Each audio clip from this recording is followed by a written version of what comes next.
وأحل الله البيع وحرم الربا وأحل الله البيع وحرم الربا.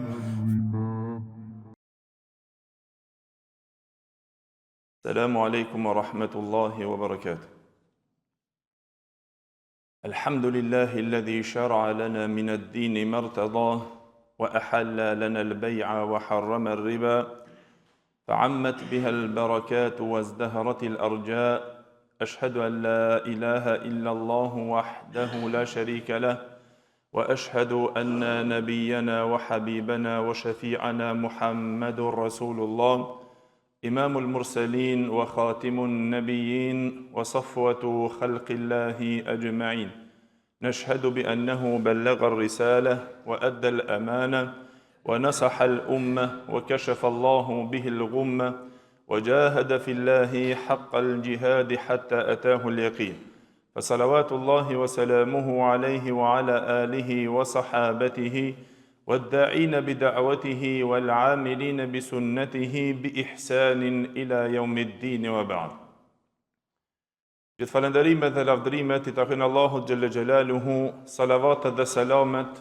I përcjellin profetit ton Muhammedit sallallahu alaihi wasallam,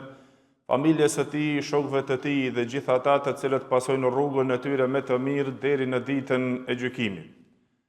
Të dashur vëllezër musliman, vazhdojmë me shpjegimin ton dhe mësimet tona duke marrur nga kjo fe e pastër dhe e lartë e Allahut xhelle xhelaluhu, e cila na I shpjegon çdo rrugë dhe na lehtëson çdo marrëdhënie e cila është në dobin ton, ke ajo individuale apo sociale, e veçanërisht rrugët të cilët janë në marrëdhëniet e tregtisë rreth asaj me të cilët jemi duke u njoftuar ne, e ato janë disa rrugë të cilët I ka ndaluar sheriati islam për shkak mbrojtjes së të drejtave të njerëzimit, mbrojtjes së të drejtave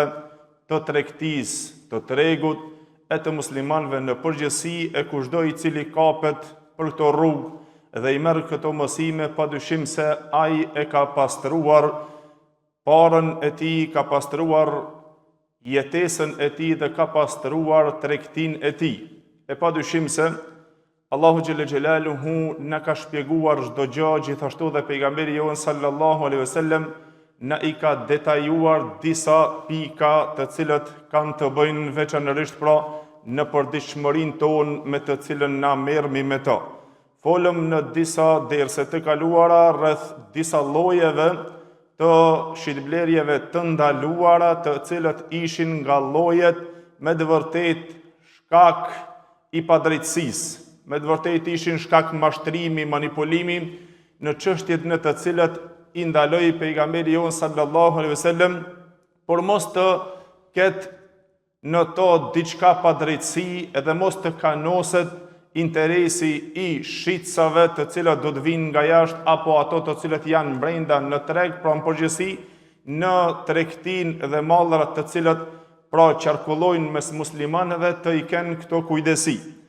Një nga ato të cilët sot do të flasim o vëllezër që I përket pra së me të gjithë ata të cilët folëm mospritja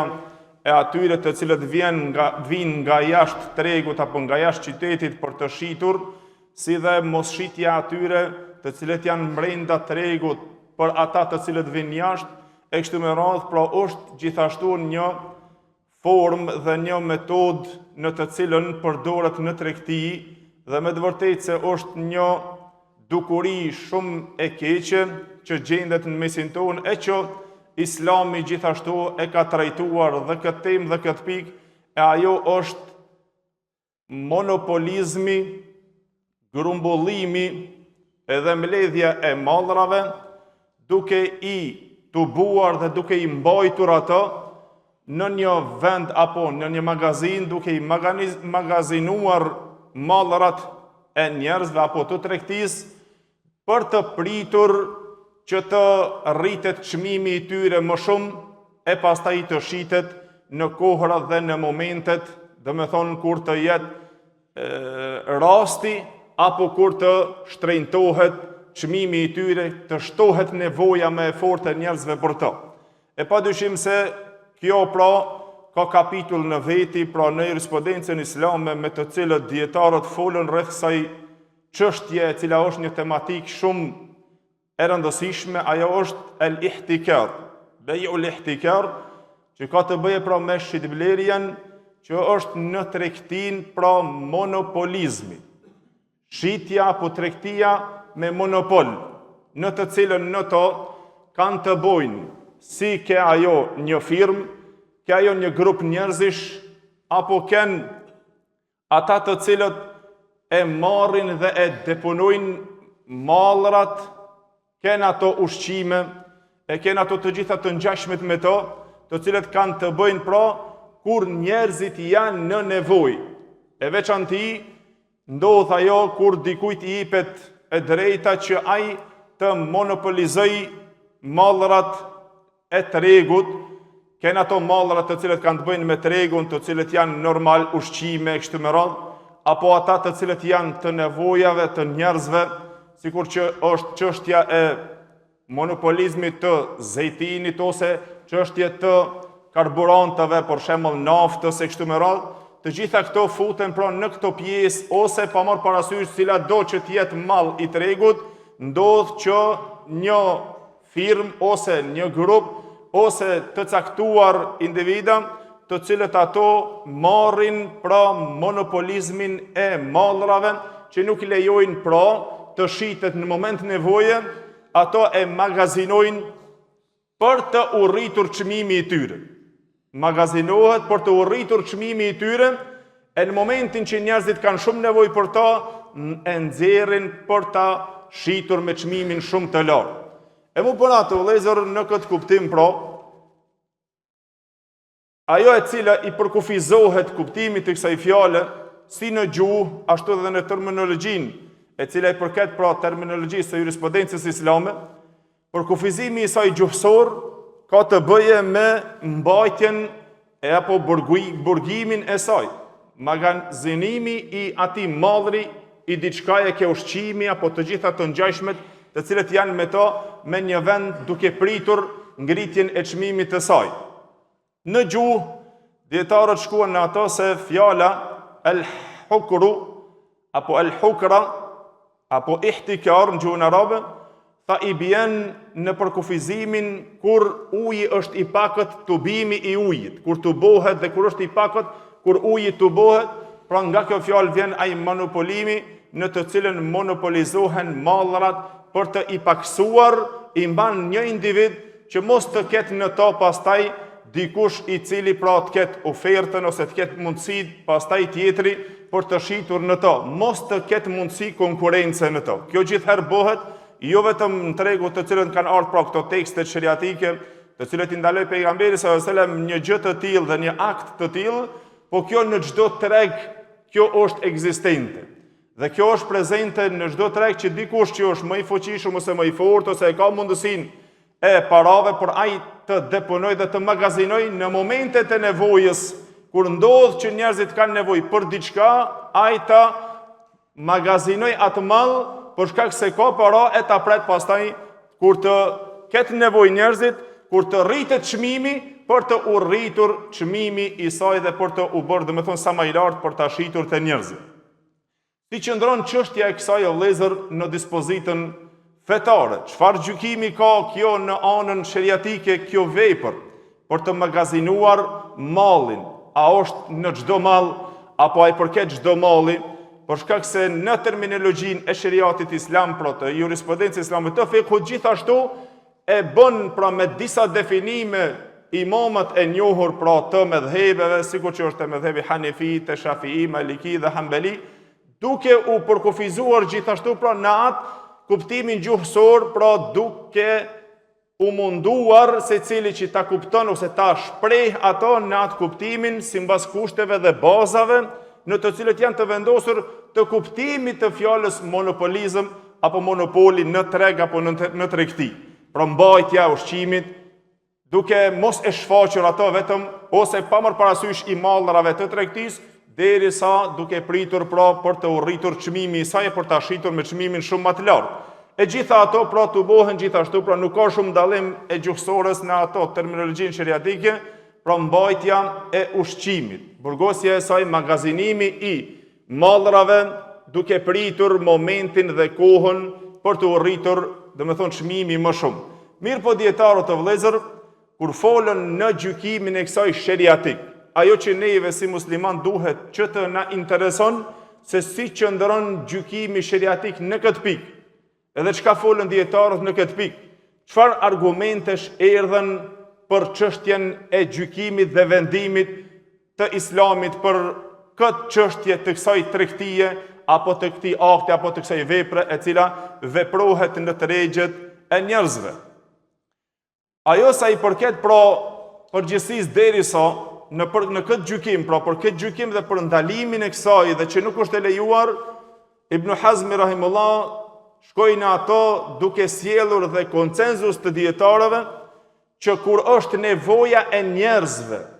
për atë lloj këaj ushqim apo për atë lloj në të cilën kanë nevojë të atij mallri, cila do që të jetë ajo, që ajo ushqim njerëzve, ato të cilët pra janë shtesat e ushqimit, në ato të cilët futen, në atë që kanë nevojë njerëzit, përderisa ato kanë nevojë, edhe dikush e monopolizon atë çështje dhe e organizon mallin e tyre në momente të vështira të njerëzve për të arritur çmimin e pastajshëm, tha kjo nuk është e lejuar. E padyshim se dietarët pra shkuan në këtë ndalimin. Mendimi i parë i dietarëve o vëllezër është se në ato se është haram dhe ndaluar kjo çështje, shkuan shumica e dietarëve, në të cilët i përkasin pra medhebi Maliki, Shafi'i në atë më të vërtetën të mezhebi Shafi'i, Hanbeli dhe Dhahiri. Kurse mendimi i dytë i dietarëve shkuan në ato se është e urrejtur një gjë e tillë, pra është mekruh me urrejtje, e padyshim se kjo e cila është ndjekur pra nga shumica e medhebit Hanefi edhe disa nga medhebi Shafi'i, në ato se është e urrejtur. Pra e urrejtur, padyshim se urrejtura të medhebi Hanefi shkon deri në atë gradën e ndalimit si haram. Tamam? Pra çështja është për ta kuptuar këto pikat të cilët u ndan dietarët kështu pra, cila është më e saktë dhe cilët janë argumentet e këtyre dietarëve të cilët shkuan në ato se është haram një gjë e tillë. Edhe se ai përket çdo malli kjo çështje, cilët janë ato mallra në të cilët futet ky ndalimi haram. Por shkak se nto ka argumente të qarta në të cilët janë bazuar dietarët në mendimin e zgjedhur se është haram kjo çështje. Pra monopolizmi në tregti. Pra u argumentuan me argumentin e parë dietarët të cilët u argumentuan se është haram dhe ndaluar një ajet të Allahu xhelle xhelalu në suratul Hajj, që Allahu xhelle xhelalu tha innal ladhina kafaru wa yasudduna an sabilillahi wal masjidil haram alladhi ja'alnahu lin-nasi sawa'an al-'akifu fihi wal bad wa man yurid fihi bi ilhadin bi dhulmin nudhiqhu min 'adhabin alim. Tha Allahu xhelle xhelaluhu sa i përket atyre të cilët mohuan dhe nuk besuan dhe pastaj pengojnë nga rruga e Allahut xhelle xhelaluhu, si dhe nga xhamia e shenjtë të cilën e kemi bërë na të barabartë Allahu xhelle xhelaluhu për ata të cilët janë të vendit dhe për ata të cilët vinë nga jashtë për te xhamia e shenjtë pra Qabja. Allahu xhelle xhelaluhu kushdo i cili synon ato për ta përdhosur me diçka padrejtësi apo me ndonjë padrejtësi në to, tha Allahu xhelle xhelaluhu na atyre do t'ju bëjmë që të shijojnë dënimin e dhëmshëm. E Imam Kurtubi rahimullah në komentimin e këtij ajeti e solli një hadith të pejgamberit sallallahu alajhi wasallam që më shumë ti ky hadith pra është fjalë e Omerit radhiyallahu anhu që e transmeton nga Ja'mar ibn Abi Ya'la që tha se ai i cili synon për të bërë diçka, për ta përdhosur një padrejtësi në xhami, tha është për qëllim ata të cilët bëjnë monopolin e mallrave nëse ndalohet ushqimi në Mesxhidul Haram. Tha është për qëllim pra në këtë tekst të ndalimit, tha është për ata të cilët mundohen që të monopolizojnë ushqimet në Mesxhidul Haram, tha futet në këtë ilhad të cilën e përmendi Allahu xhelle xhelaluhu që meriton dënim të dhëmshëm. Gjithashtu o vëllezër, pro hadithet të sakta të cilët janë ardhur, kanë ardhur shumë hadithe në ndalimin e këtij veprimi apo kësaj vepre që është monopoli në çështjen e tregtisë, pra grumbullimi i mallrave për të pritur edhe për ta penguar ato derisa të rritet çmimi nga nevoja e njerëzve, për t'ia ushitur me çmim shumë më të lartë, kanë ardhur hadithe të shumta, mirë po ato më të saktat në të cilët qëndrojnë argumentet sakta është mas pari hadithi i Ma'mar ibn Abdillah në të cilën e transmeton Imam Muslimi, edhe të tjerët hadithi i sakt pra është ky në këtë tematik, të cilën tha pejgamberi sallallahu alaihi wasallam, la yahtakiru illa khati. Nuk monopolizon vetëm se ai i cili është gabimtar, pra me qëllim ai i cili është mëkatar. Argumenti i këtij hadithi, pra e llogariti pejgamberi sallallahu alaihi wasallam që ati i cili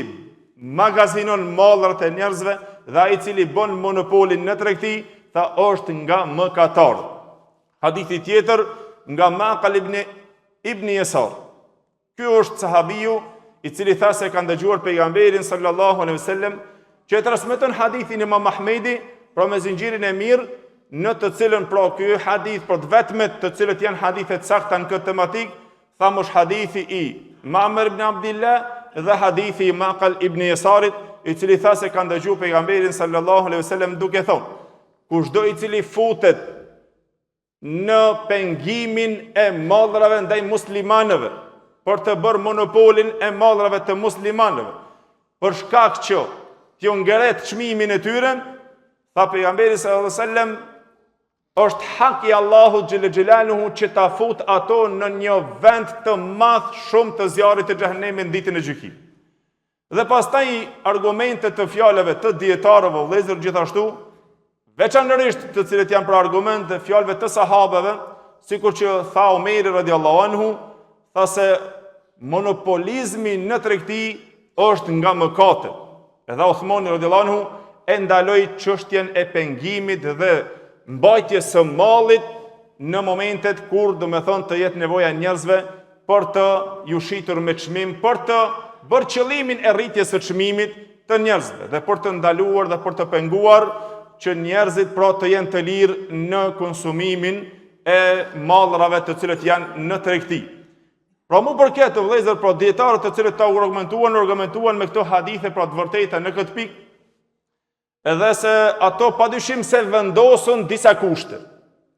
Kushtet më kryesore, normal në to ka shumë kushte në të cilët i vendosën, pra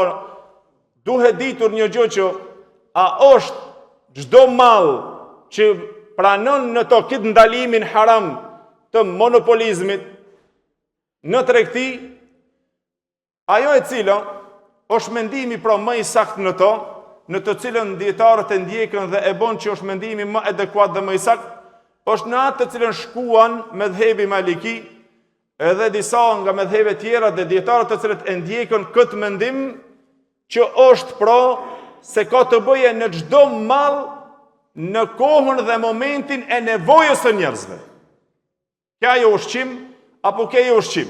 Kurse xhumhuri shumica e dietarëve shkuan në ato se në cilën mall pra futet ky monopolizmi në të cilën bën, a është për gjithë mallrat apo për çka? Ato thanë jo, ka të bëje me ato që është ushqim bazor i njerëzve. Për shembull, nëse është milli, nëse është diçka ushqim, çka është haje e pije ose është ushqim i kafshëve, të cilët janë bazore në to. Ato të cilët janë bazore në momentin e nevojës, kur njerëzit kanë, të vjen dikush t'ja u monopolizon atyre dhe ta magazinon mallin që ata janë në nevojë, që është malli bazë, pra ushqimi e kështu me radhë, ai e merr ato në nevojën e tyre, pret që njerëzit të nxehen dhe të kenë sa më shumë vështirësi për të ja rritur çmimin atyre sa më shumë. Apo të merr mallin ta blen në kohën dhe në momentin kur njerëzit janë të nevojshëm për atë mall apo për atë ushqim, të cila është ndoshta bazë me të cilën ato kanë jetesën, në atë moment ta blen atë mall për të rritur çmimin sa më shumë, për t'ja rritur njerëzve, do me thonë, sa më shumë. E pastaj gjithashtu mendimi tjetër, i treti pra në të cilën shkuan medhebi Hambeli,